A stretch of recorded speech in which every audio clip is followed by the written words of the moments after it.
Hello everyone, this is Jargus 0. Welcome to my latest Let's Play, Hyperzone on Super Nintendo. This is a game I don't really know got that much attention back in the day. And it's a shame too because it was actually pretty good. It was actually one of the earliest titles for the console. And if you notice, this was made by HAL, who would later be known to making most of the Kirby series, as well as Super Smash Bros. Now this game look similar to two other games released a bit later in the SNES life cycle, those being F-Zero and Star Fox. Though I do say Star Fox is a better game, but this is still quite pretty fun to play through. Though F-Zero, any F-Zero I've played, I've never been that good at. Now if you look at the top, it'll show your speed, and it always caps up at 448. The thing is, you can slow down if you want to, but if you slow down too much, it'll actually damage your ship and you'll start taking damage, which is no good. Now, when I played this game before, I played it when I borrowed it from a friend, and I've tried looking it up, but I've got no clue what kind of story is behind this game, or if there is one.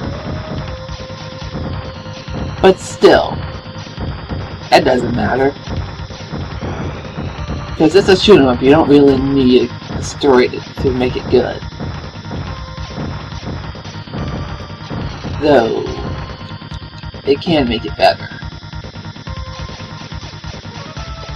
Now, the reason why you don't want to travel off the main road is because it slows you down extremely quickly, which means staying on it for much time will give you some damage, which obviously you don't want.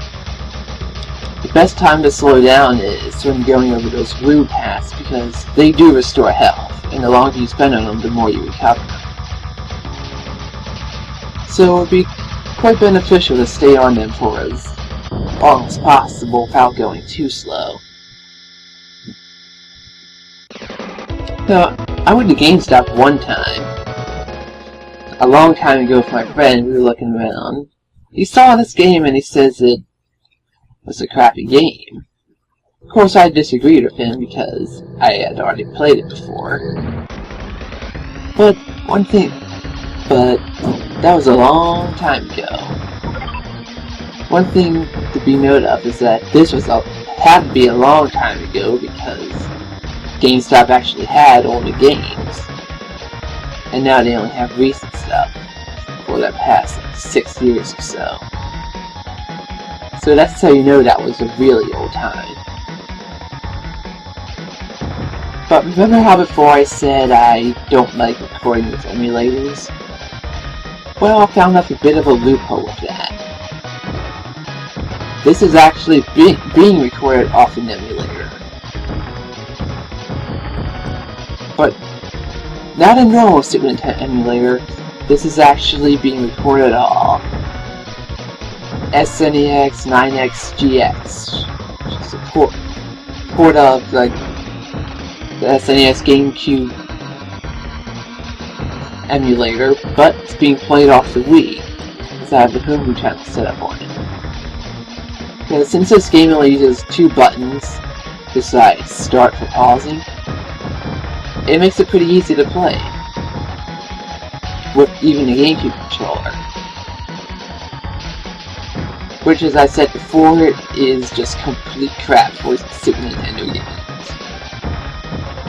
You know, this game is actually pretty short, so I may just do it all in one single session. or depending on what my recording goes up to, maybe 2. But this is going to be a very short game. Could easily do the whole LP in one episode. That's how short it is. But we'll see what happens. Yeah, so far the game is simple, but it gets plenty harder. Now, if you might notice, early in the stage, when I hit 30,000 points, I got a 1-up. Well, when you get a 1-up, you get more than just an extra life, which we'll see quite at the start of the next stage, where things take quite a bit of a different change. And I'm not too far away from my second one either.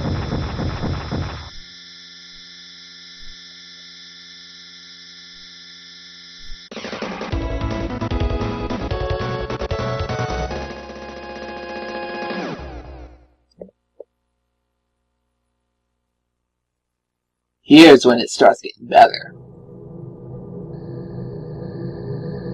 Just what the hell is that guy? A fairy? Or was he flying on a jetpack?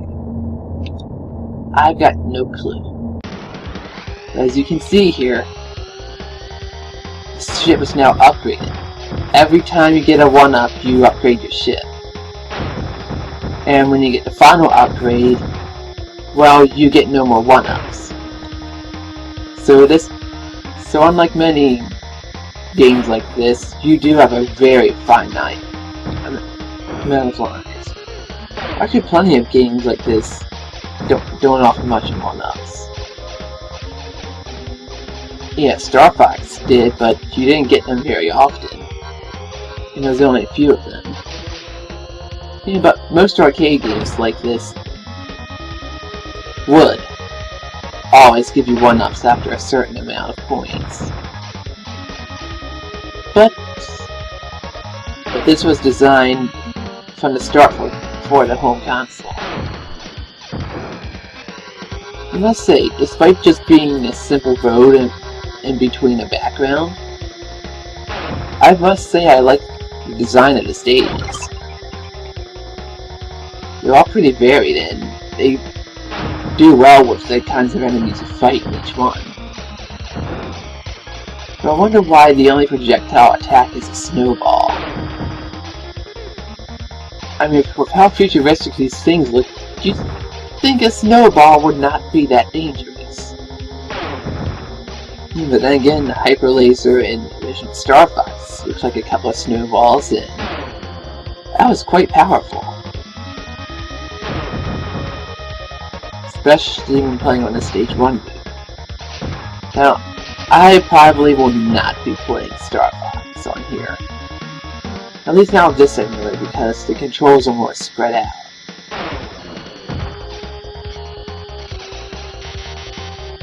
And here's a boss you wouldn't expect.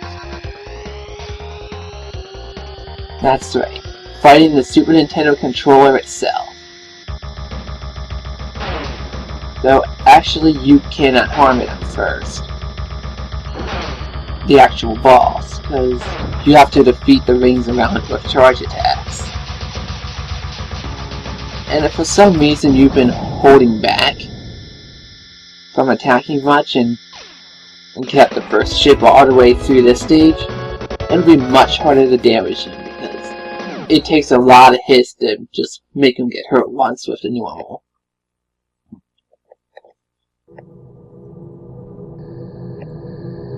Yeah, but once you get your first ship upgrade, the others will come pretty quickly. And if you lose no lives, then the amount you have in the top left there will be completely full. And I think it goes up to, what is it? I guess it's not 7. I think so. I can't remember too sure. Yeah, but anyway. Well, looks like next stage I'll be getting my next upgrade. Yeah, one thing I do wish they could have put to this game is, if you get the 1-up and then you die, when you respawn, you will get the new ship. That would have been more convenient to have, especially for people like me who have done more than a few playthroughs of this game. Because you'd just be able to get through it faster. All new players would have something to look forward to, without having to worry about whether or not they can finish the stage or not. Because for a first-time player, or at least especially for me, a lot of these stages were really difficult the first time. And there's one stage coming up I don't ever remember beating without losing at least 1 life. And actually no, it's not the final stage. It's actually a couple before it.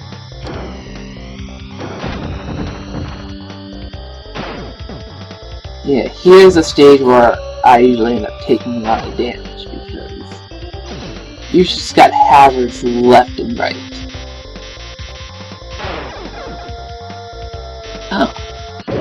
Wasn't expecting that to happen, but here's a place where I commonly die. Okay, that's annoying, right there. I get my health refill right after I die, make it virtually useless. Now, I wish these bosses have names, because all the regular enemies do have names, and they're revealed later on, but not the bosses. So it's up to the player to make up their own names if they can think of any. But these have just been like basic designs though,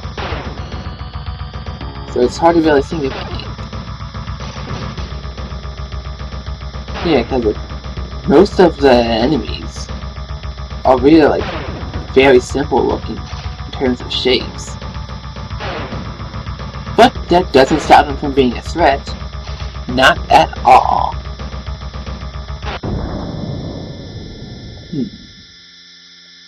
Alright, 12 minutes already. Nah, I don't think I'll cut it. I'll keep on going. Well, yeah, I can most easily finish this in one go. I wonder where that crane is coming from. Yeah, but if you take notice, I'm pretty sure you have now, I just haven't said anything. The top screen, well, the top part of the screen, I can't say top screen, it's saying the DS, will change the design of how it looks with each new ship upgrade. Which is good, because it keeps visual variety in addition to the changing stages. Which, whoa, that was a lot of damage. Alright, I'm getting a bit careless here. I need to be a bit more careful. But I hope one day I'll be able to LP the original Star Fox, so I do get my ass kicked a lot of it in stages that aren't like the first on the stage 1 boot. But with some practice I could overcome that. Oh, I don't know quite how I do that, since I doubt I can do well with the game controller on it, even through the simulator. Also, I need to switch over this way to keep myself alive. And also, like I said before, I haven't had much fortune recording through PC emulators. Who knows, maybe one day I'll get an actual copy of it and I'll be able to record through that. Who knows?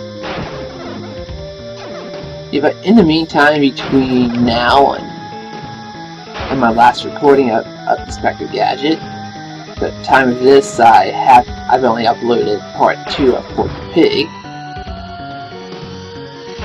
I've been playing Resident Evil 4 again. Just loaded up my old save file. So I've been playing through the game mostly with the infinite rocket launcher. And I'm considering if I should or shouldn't do an LP of it. Because for some reason I don't think I have the patience to replay the game with such limited items. So what I'm thinking of doing is when I reach the end of the game, I'm just going to make myself a separate save where I just buy regular weapons and have them transfer over. Or maybe I will start a new game, but who knows, with all my ultimate weapons transferring over, who knows. But at the moment I haven't even decided if I'll even do an LP of it in the future. Because right now, this is the 16-bit summer, and I plan on doing as much of my Super Nintendo games that I have for it. So, I'm pretty sure when I get the time, my next one is going to be Super Metroid.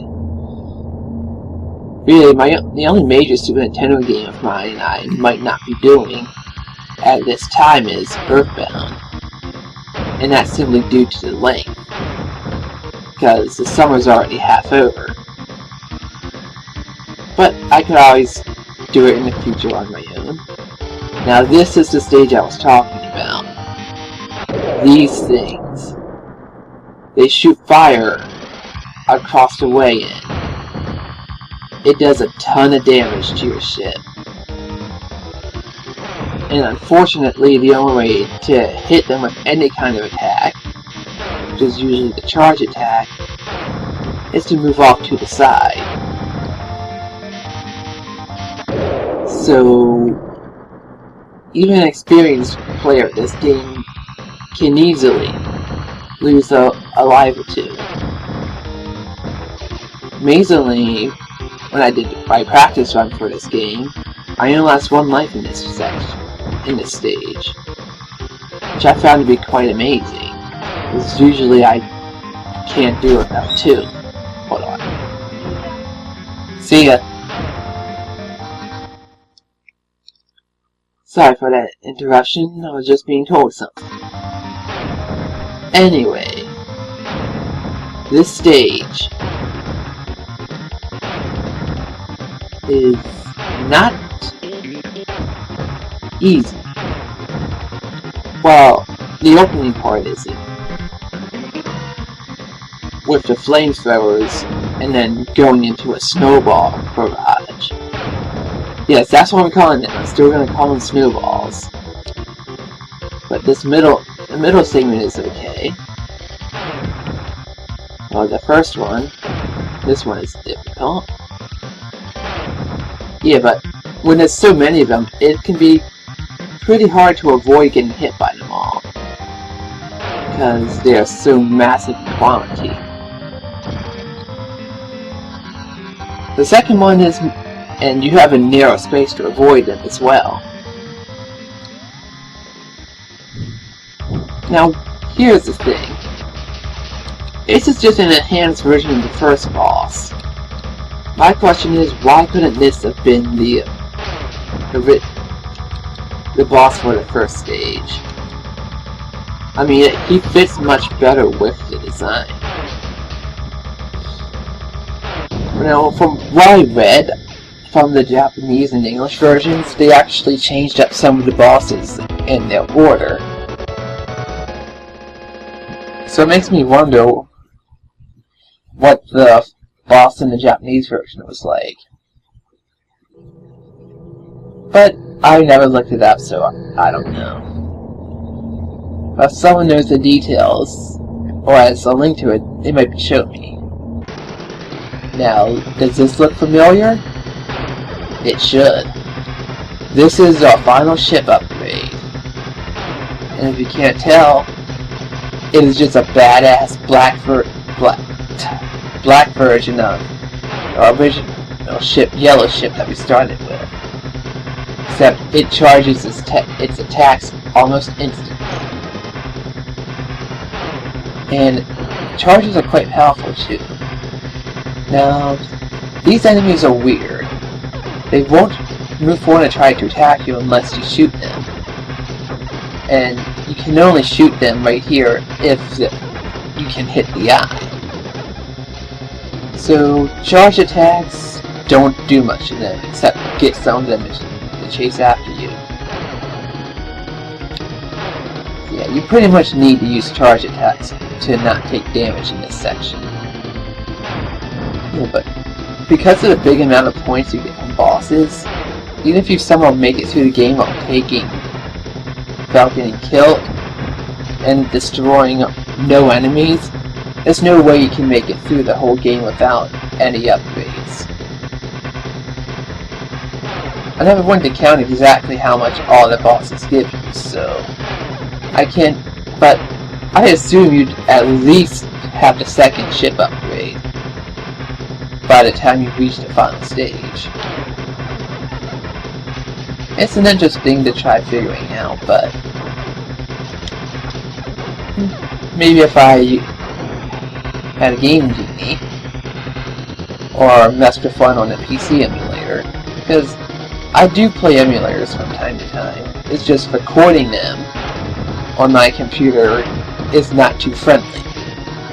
I could figure that out, or whatever. That's assuming there are codes for it to begin with. Okay, this boss is a bit weird. It starts out all clustered together, and when it's clustered together, all of them, it'll take no damage. It has to be when it's moving out and trying to attack that you can hurt it. But sometimes, even when it does move into its snakish form, it won't attack.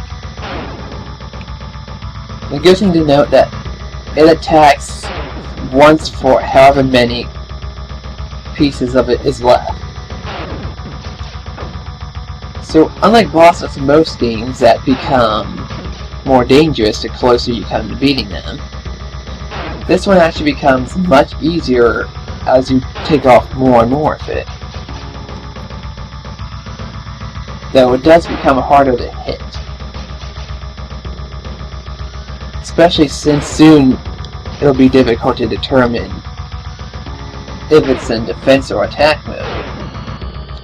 Because if it's being defensive, then you can't hit it. Though its attacks are easy to dodge.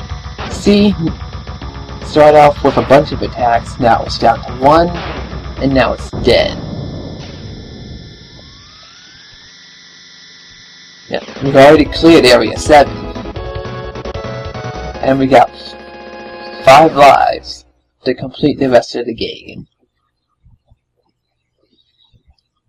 And here's why this game is called Hyperzone. Because the last area is called Hyperzone. And I have to say, I really like this, how this place is set up. Just this whole stage, I just like how it looks.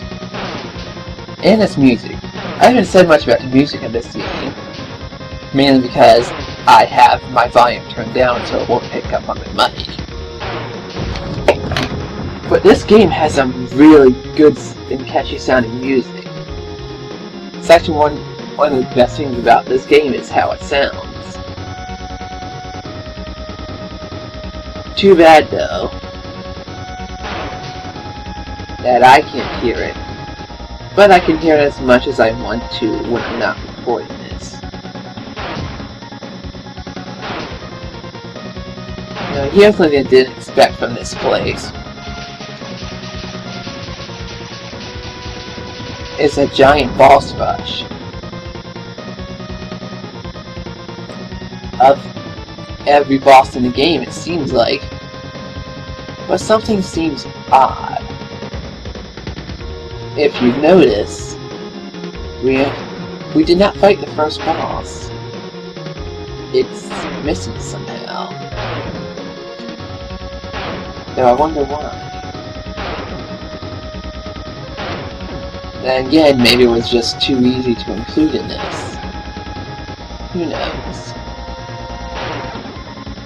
And really, all these bosses are the same, but your charge attacks are stronger than before, and offer more range as well, so they're not hard to beat at all.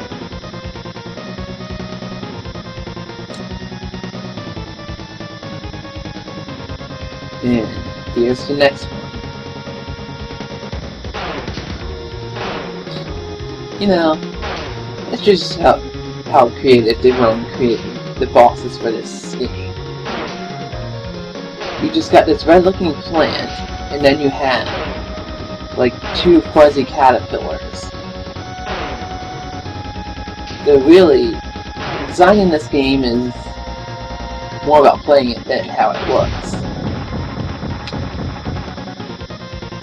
Though there is one thing coming up in a bit that's different from anything else. They're a bit odd looking. Wait, did it just skip the other boss as well? So both the original and updated versions of the first boss have been missing. The question is why? Yeah, but this is the guy we just beat with this very same ship, so should have no problem beating him now. You know, there's another thing I like about the charge on this ship, is that when it's charged, the way the energy is coming into it, it's kind of like how the charge looks in Mega Man X, only it's green, and a few years before that game was ever made.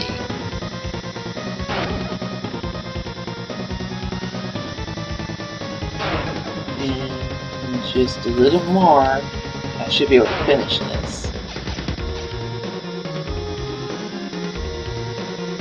Yeah, not much more to say right here. I mean, it's just the same boss we just beat a couple minutes ago. And it's starting to be annoying now. There, we beat it. So now that we beat him, what's next?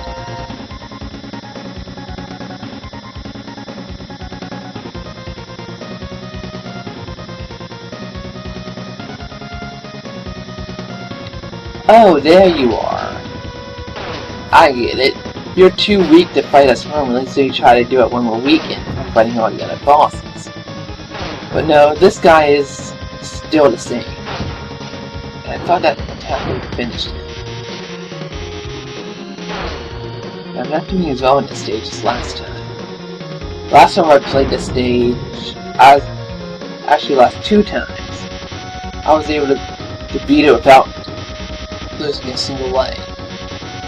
But I liked it. The music really sounds like you're kicking ass and you're right near the end of the stage. Or at least, it did. Now here's... this boss just comes out of nowhere. It's a brain inside of an eyeball, or a balloon. And it has a different set of attacks than any others. This one will shoot blue fireballs at you, while the others will just hit you with snowball. But his pattern is pretty predictable. If you keep moving in a circle, you'll almost never get hit by him. And half the time I get hit is when he moves up forward and actually collide with him. But most of his projectiles never hit me. Okay, here's a weird thing. It looks like a baby inside there. I guess maybe? I don't know. That's just real freaky. But this does offer a nice challenge. Because when you first do this, you're never sure what to do. Maybe because it takes you by surprise, but actually most bosses in this game you can just easily fight by moving in a circle and getting your attack ready. But this one takes far more hits, and it should, because it's the final boss of the final area, it should be more challenging than the others. Much more challenging.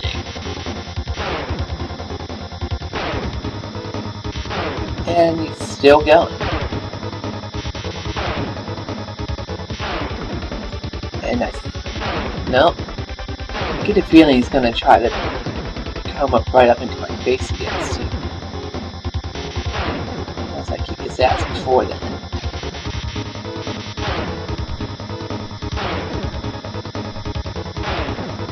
Come on, you can do better than that. There, that's the end. And that was just stupid. But kind of funny. And that's it. We beat the final area of the game. The same amount of lives as we started the game with. Now this was kind of a peaceful sound to finish the game with. And it shows all the enemies for every area, with their side design being on the background. Now the boards are kind of funny though, because they just put the initial for what color it was, and that's it. Like, see board art red. Oh, nothing a chin. It don't look like any kind of chin I've seen. I think they just threw the names of these together at the last second.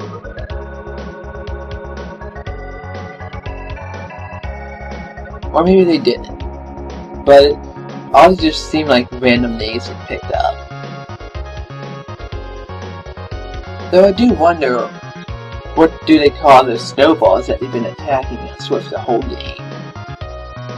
That's never seen here.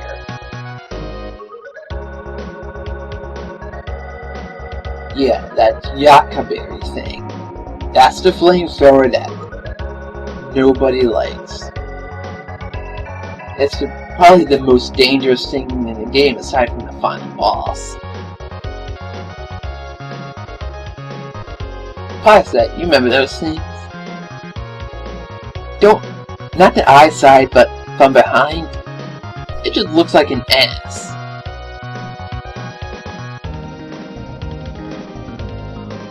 And I don't know what this is based on. It's not in the stages because Hyperzone was a different looking stage than this. But not this. Yep, and that's the end of the credits right here. And this will just keep looping till you press start. And what do we get next? Oh, just the first stage again. Yep, this game plays on an infinite loop until you get game over or stop the game. So I'm just gonna finish this up right here.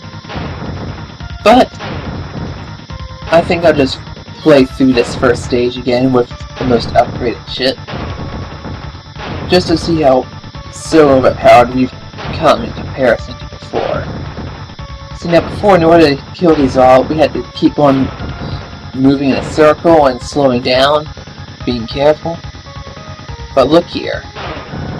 Now all these are being destroyed in an instant. The only ones I'm not getting are ones on the opposite side of this barrier. The rest are being destroyed in an instant. Pretty much as soon as they come into view, they're gone.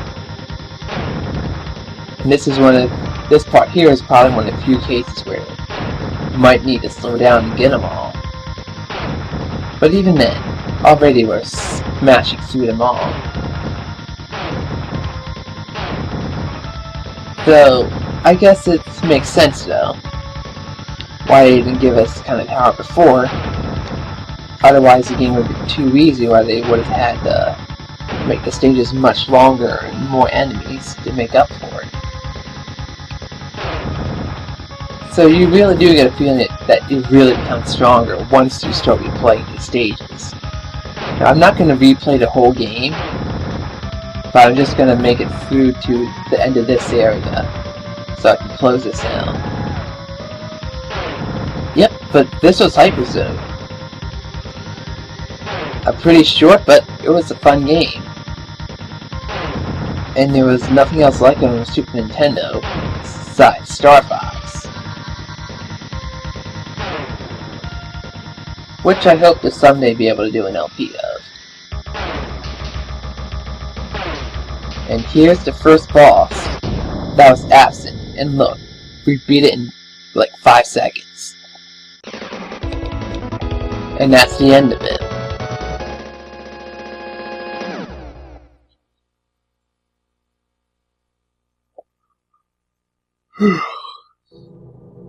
You know what? I'm just gonna end this here. Alright, this is the end of Let's Play Hyperzone. Thank you for watching, and stay tuned to my next Let's Play. Until we meet again, everybody.